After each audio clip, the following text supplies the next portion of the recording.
Welcome to the Tech Egg. Don't get scrambled. Enjoy the video.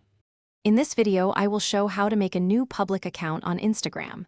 Open the app, tap Sign Up, then enter your email or phone and confirm. Create a username that reflects your identity and a strong password you can remember. Skip private settings to keep the account public and tap Finish. I will guide you through profile setup, privacy checks, and simple tips to grow visibility. Start by tapping Edit Profile to add a photo, bio, and link. Choose a photo that looks good when cropped to a circle and write a short bio with key details. Add contact info or a website to help followers reach you.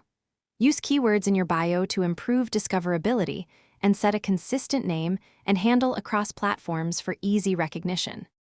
Check settings right away to confirm the account is public and discoverable.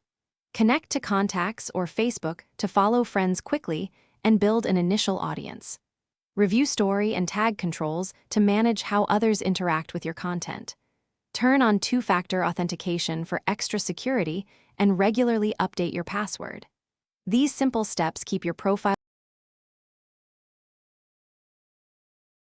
Thanks for watching. Consider subscribing if I helped unscramble your problems.